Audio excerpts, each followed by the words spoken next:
On avait la XL 1000 qui a un peu plus d'1 an. Tout à fait, qui a été présentée il y a un peu plus d'1 an à Munich.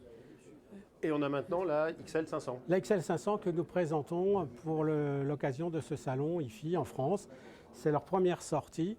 Elles ne seront disponibles qu'au mois de mars 2016 donc. Et elle reprend la même technologie que la XL 1000, c'est-à-dire qu'elle est compartimentée en 3 caissons qui ont chacun leur rôle de traiter soit les fréquences basses, les fréquences médium ou l'aigu. Et ça a permis de faire une enceinte qui ont des parois en médium de différentes épaisseurs. Par exemple, pour la partie basse, la face avant fait 5 cm d'épaisseur pour des questions de rigidité. Et les caissons sont découplés entre eux afin d'atténuer les transmissions des vibrations et de ne pas accorder leur résonance. Les côtés qui sont fixés par l'intérieur de l'enceinte ou à la fabrication servent à transmettre l'énergie sur les côtés, à les répartir. Alors on reprend du haut rendement. Alors ça reste du haut rendement. On est ici à 95 dB de rendement et l'impédance minimum est de 8 ohms.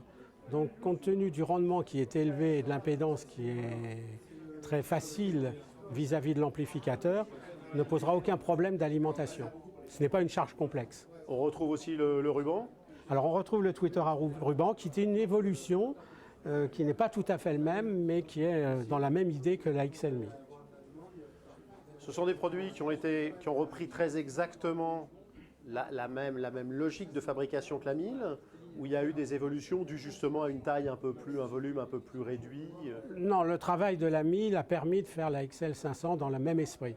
Technologiquement, avec le décalage et l'inclinaison, le décalage des caissons entre le médium et le tweeter, et l'inclinaison du caisson du boomer pour avoir une parfaite mise en phase mécanique, et également au niveau du filtre, une parfaite mise en phase acoustique, de manière à ne pas entendre un haut-parleur de grave, un haut-parleur de médium et un haut-parleur d'aigu, mais bien d'avoir l'impression d'avoir une restitution homogène, comme si c'était un grand haut-parleur capable de faire toutes les fréquences.